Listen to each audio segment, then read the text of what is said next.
औज़ुबिल्लाहिमिनश्शैतानिर्रजीम बिस्मिल्लाहिर्रहमानिर्रहीम। एक हम्द है, एक साइंसी नशीद है जो मैंने लिखी है अपनी किताब की बुनियाद पे। 2016 में मैंने किताब लिखी थी, matter and life the Quran the science and the evidence. Quran के आज के हक़ाइक़ जो साइंस ने डिस्कवर किए हैं, अल्हम्दुलिल्लाह उसकी बेस पे यूरोप में 152 एथियस्ट साइंटिस्ट इस्लाम कबूल कर चुके हैं इस बुक को पढ़ के, अल्हम्दुलिल्लाह। और अली भाई ने पहले भी एक मौका दिया था, और एक बिलाल एंड शाहिद पे उसकी कुछ मैंने डिटेल भी शेयर की थी। तो इसी किताब के ख़ुलासे के तौर पे इसमें जो लेटेस्ट साइंटिफिक चीज़ें हमने बताई, उसके ख़ुलासे के तौर पे एक नशीद लिखी है, अल्लाह की हम्द।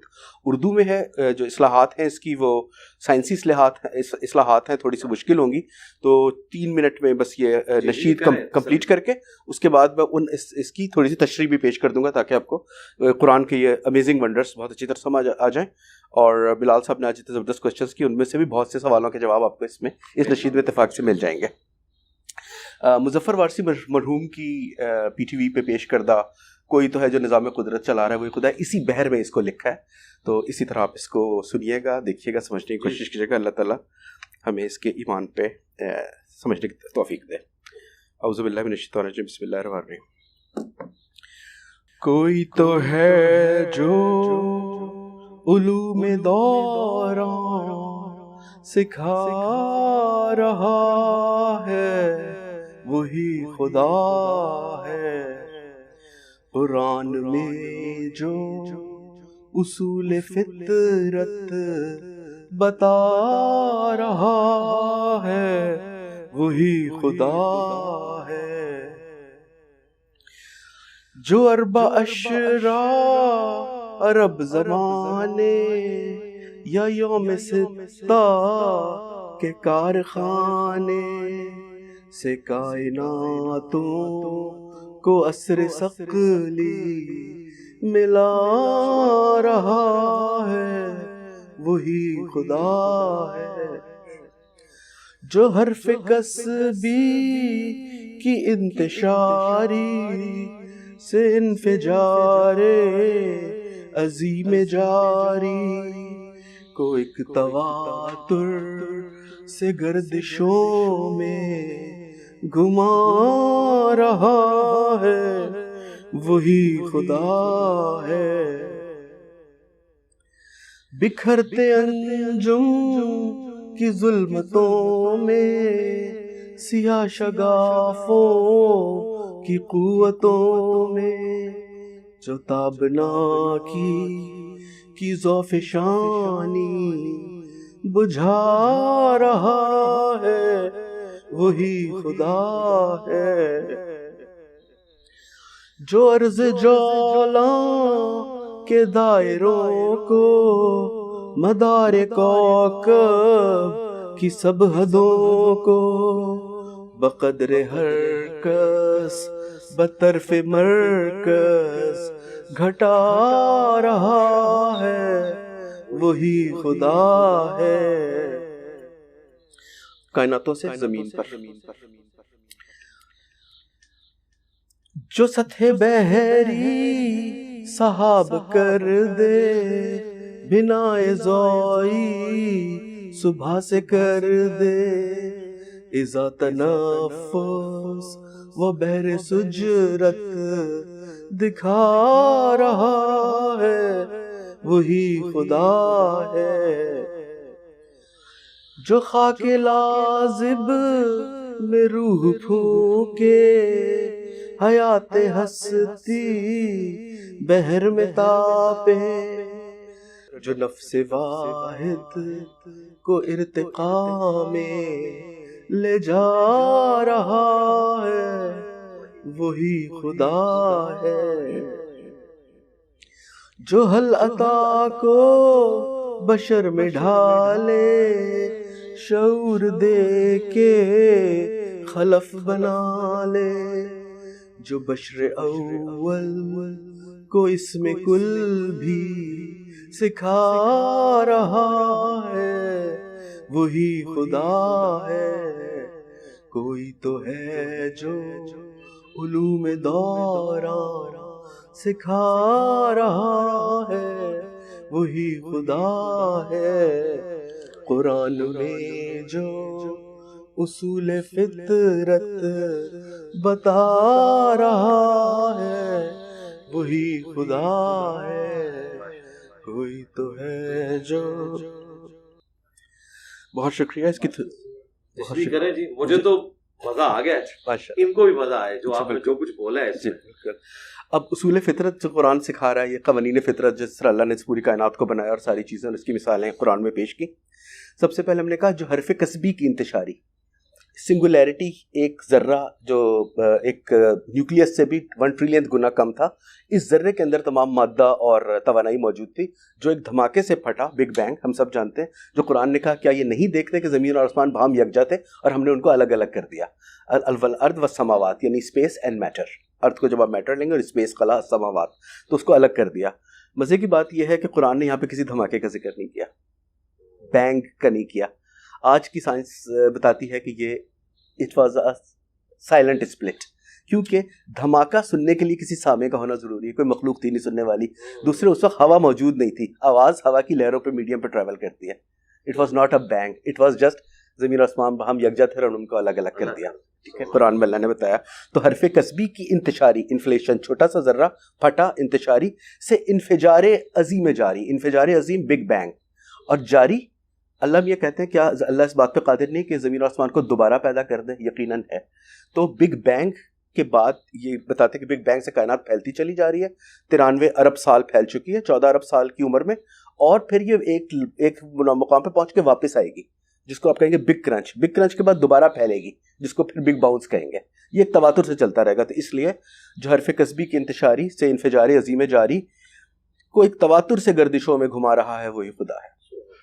इसके बाद 14 अरब साल 13.8 अरब साल कायनात को बने हुए हो गए, जो अरबा अशरा ज़माने अय्याम सित्ता के कारखाने, यानी कि ये 14 अरब साल है। आइंस्टाइन के बताए हुए 2 तरीकों के मुताबिक ये एग्जैक्ट 6 फेजेस बनते हैं, जो 6 दिन यौम सित्ता अय्याम सित्ता जो कुरान में कहा गया।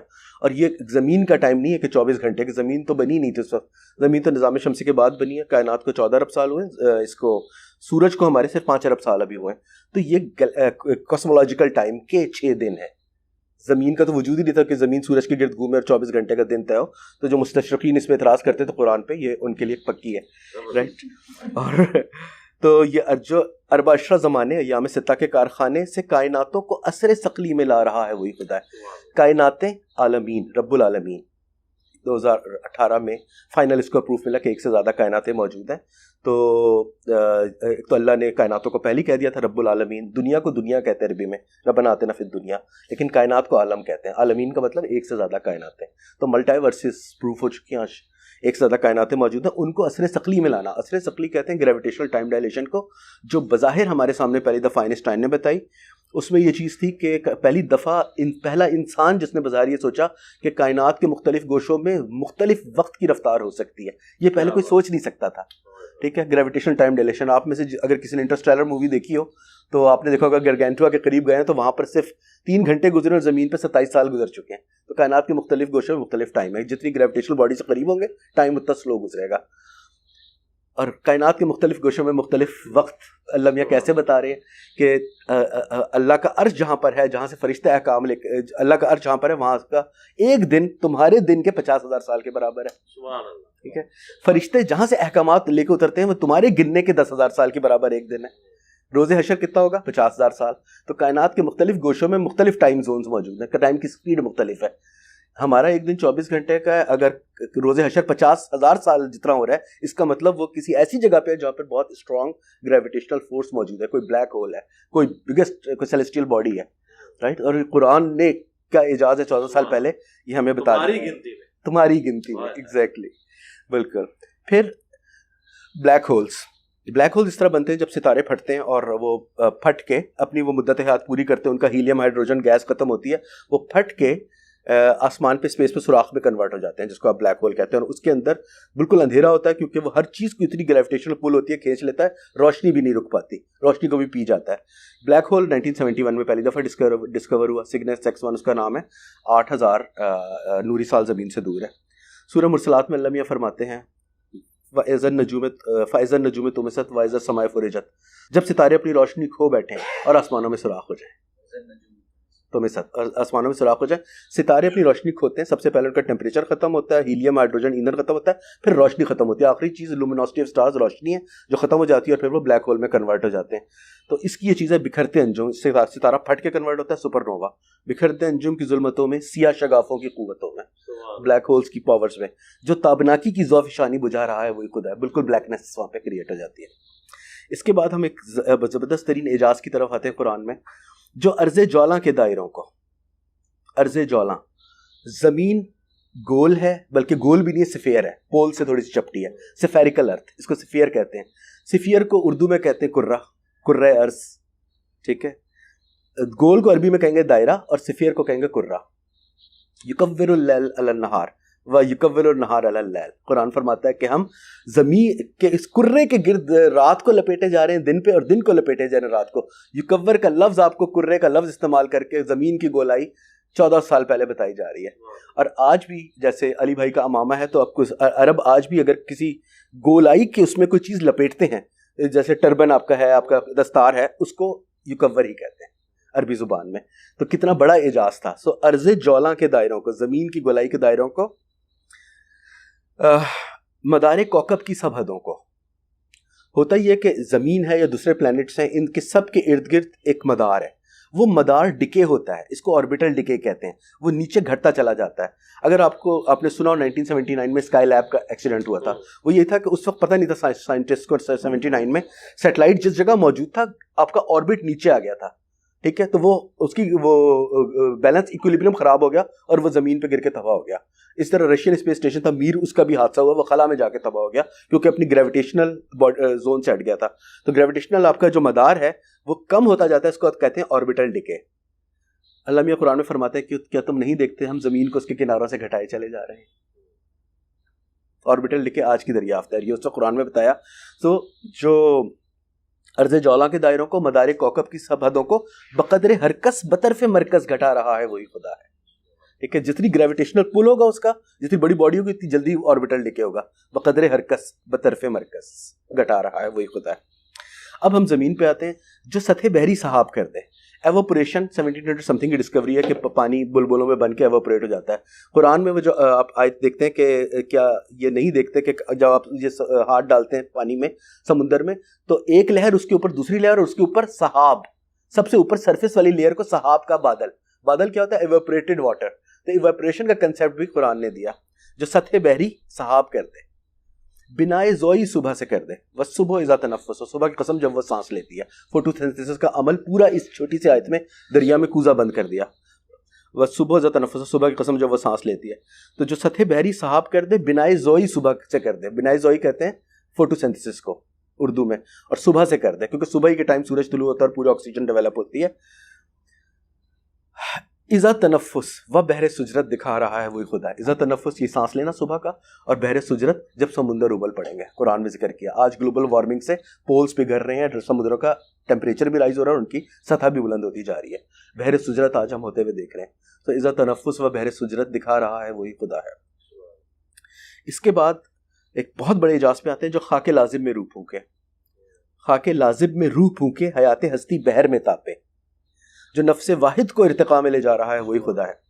खाक, मट्टी से ज़िंदगी पैदा की अल्लाह ने, और मट्टी की कई किस्में बता दी, और हर एक किस्म एक परफेक्ट कम्बिनेशन है। आज की जो हमारी रिसर्च है कि तुर्राब मट्टी, खाके लाजिब चिपकने वाली मट्टी, हिमाए मसनून का लफ्ज़ उसके लिए यूज़ किया गया। हिमा गर्म, जिसमें गरमाइश हो, और मसनून सन रसीदा यानी पुरानी मट्टी, ठीक है। और सलसालन कल फ़ख्खार, खनखनाती हुई मट्टी, ठीक है। हुआ ये कि समुंदरों के अंदर, पैसिफिक ओशन और अटलांटिक ओशन में, समुंदरों के अंदर समुंदर का सी बेड जो उसकी तह पे, पता ये लगा कि ज़बरदस्त तरीन, दुनिया के पुराने तरीन 3 बिलियन ईयर्स ओल्ड पहले बायोटिक मॉलिक्यूल्स, न्यूक्लिक एसिड मौजूद है वहाँ पर। पहली ज़िंदगी जो इस प्लैनेट पे वजूद आई वहाँ पर आई। और वहाँ की जो मिट्टी है वो क्या है? हिमा गर्म है क्योंकि नीचे मैग्नेटिक मैग्मा है, ठीक है। वो उसमें से वो मिट्टी जब बाहर आती है लावे के साथ, तो बाहर है समुद्र का ठंडा पानी, और वो उससे खनखनाती भी हो जाती है, सलसालन कल फ़ख्खार। और वो मिट्टी जो है वो चिपकने वाली भी है क्योंकि उसमें मैग्मा शामिल है। तो खाके लाजिब जो है वो भी आपके वही बन जाती है, ठीक है, ये सब है समुंदर के अंदर हो रही है। तो जो खाके लाजिम में रूह फूके, पहली बायोटिक मॉलिक्यूल्स, पहले ऑर्गेनिक एसिड जो बना है, ऑर्गेनिक मॉलिक्यूल्स, लाइफ के पहले सेल बिल्डिंग ब्लॉक्स वहाँ पे बने हैं। जो खाके लाजिम में रूह फूके, हयात हस्ती बहर में तापे, जो नफ्स वाहिद को इर्तिका में ले जा रहा है वही खुदा है। इर्तिका आप थ्योरी ऑफ एवोल्यूशन को भी ले सकते हैं। आप एक बीज से पूरा दरख्त बनना, ये भी एक इर्तिका का प्रोसेस है। एक जाइगोट से पूरा इंसान 9 महीने में बन के आ जाना। तो एक नफ्स वाहिद, एक सिंगल सेल से पूरा लाइफ ट्री को बनाना या इंसान को एक ट्री को बनाना, जो नफ्स वाहिद को इर्तिका में ले जा रहा है वही खुदा है। आखिरी शेर, जो हल अता को बशर में ढाले, ए इंसान तुझ पे वो वक्त भी गुजर चुका है जब तू काबिल जिक्र भी नहीं था। सूरह दहर। और उससे हमें पता लगता है कि बहुत से होमो erectus, Homo habilis, Neanderthals, Australopithecus, काफ़ी वो जो थे उनमें वायलेंस इतना ज़्यादा था, ठीक है, कि हर पुराने उन होमिनिड्स की जो हड्डियां मिली, उनके स्कल्स मिले हैं, हर 3 में से 2 जो हैं वो आपस की लड़ाइयों से स्टोन्स उससे टूटे हुए हैं। उनमें फसाद और तशद्दुद इतना था, ठीक है। ये वो हिस्ट्री थी जिसकी हिकमत का पहलू आज अली भाई ने आपके सामने पेश किया। और वो जो आज भाई आए थे जो टेक्स्ट की बात कर रहे थे, टेक्स्ट के लिहाज से देखे तो वो मैंने एक पेश कर दिया। बातें दोनों मिला के बहुत सही है, ये तक पिक्चर को कंप्लीट करती हैं। तो हल अता को बशर में ढाले, और बशर हजरत आदम पहले बशर बने। वो किस तरह आदम में और पिछले होमोसैपियन सैपियन कहलाते हैं। ये होमोसैपियन सैपियन, ये सबसे पीछे होमोसैपियन की जो हम इंसान है, मॉडर्न आर्काइक ह्यूमन। पिछले वाले जो है एनाटॉमिकली मॉडर्न ह्यूमन हम कहलाते हैं। पिछले जो आर्काइक ह्यूमन है उनमें हमें क्या फ़र्क था, हमारी फ्रंटल कॉर्टेक्स जो दिमाग का अगला हिस्सा है, इसमें 23 बिलियन न्यूरॉन्स हैं जो ज़हानत के, फैसला साजी के और जजमेंट के सेल्स हैं। ये इंसान को इंसान बनाते हैं। इसी को हम शऊर कह लें कि इंसान अब जी हाँ, language is part of that. और अभी लैंग्वेज का भी बड़ा इंपॉर्टेंट है, जिक्र आ रहा है फरमाया। तो जब आपके पास इंटेलिजेंस, जजमेंट और डिसीजन मेकिंग की पावर आ जाए, अब आप हक और बातिल में तफरीक कर सकते हैं। अब आप इस काबिल है कि आपको कुरान जैसे या इस्लाम जैसे दीन से रोशनास कराया जाए और इंसानों को अल्लाह का पैगाम आदम से लेके मोहम्मद रसूलुल्लाह सल्लल्लाहु अलैहि वसल्लम खातिमुन नबीयीन तक पहुँचाया जाए। तो जो हल अता को बशर में ढारे, शऊर दे के खलफ बना ले अपना खलीफा। वो खलीफा वही है जो हक और सच को समझ तफरीक करने के काबिल है। जो हलता को बशर में डाले, शऊर देके खलफ बना ले, जो बशर अव्वल को इसमें कुल भी सिखा रहा है वही खुदा है। आदम को तमाम चीज़ों के नाम सिखा दिए थे और फरिश्तों से पूछा था, उनको नहीं पता था। आदम की एज हमारे हिसाब से बनती है 40 to 50,000 ईयर्स ओल्ड। और अजीब बात है कि दुनिया में ह्यूमन हिस्ट्री इससे पहले 3 लाख साल की चली आ रही है, या फिजिकल हिस्ट्री आप ले लें, नेचुरल हिस्ट्री, सब एक प्रॉपर तरीके से स्टेप बाय स्टेप इवॉल्व होते हुए चीज़ें बनी।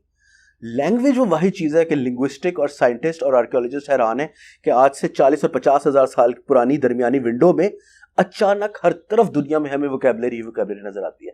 उसका पीछे कोई फाउंडेशन स्टोन नहीं है। एकदम से वो इवॉल्व हो गई, इवॉल्व के एकदम से अपीयर हो गई, इवॉल्व भी नहीं हुई, क्रिएट भी नहीं, एकदम हमें हर तरफ साइन लैंग्वेज, अल्फ़ाबेट्स, पुराने ज़माने के पेंटिंग्स, केव पेंटिंग वगैरह सब नजर आ रही है। It's like everybody was speaking. Vocabulary, which is the building block of language, directly appeared right at that window. तो वो हमें कुरान से समझ आता है हुआ क्या था कि एक साथ पूरी vocabulary at a time आदम को सिखा दी गई थी। कोई तो है जो उलूम दौरान सिखा रहा है वही खुदा है। कुरान में जो उसूल फितरत बता रहा है वही खुदा है। बहुत बहुत शुक्रिया, जज़ाकल्लाह। और आखिरी बात एक और कहना चाहूँगा, थैंक यू अली भाई के प्लेटफॉर्म से। ये साइंस की, ये इस्लामी तारीख़ की पहली साइंसी नशीद है अल्हम्दुलिल्लाह। ये इसकी एक्सक्लूसिविटी है और ये प्लेटफॉर्म वो वाहिद प्लेटफॉर्म है जो इल्म हिकमत का, अक्ल फ़हम का और साइंस और दुनिया और आखिरत का, दीन और दुनिया का प्लेटफॉर्म है। इसलिए मुझे ये लगा ये इस प्लेटफॉर्म का हक़ है कि ये दुनिया की इस्लामी तारीख़ की पहली साइंसी नशीद इस अजीम प्लेटफॉर्म से पेश की जाए। थैंक्स टू अली भाई एंड हिज विज़डम। बहुत शुक्रिया।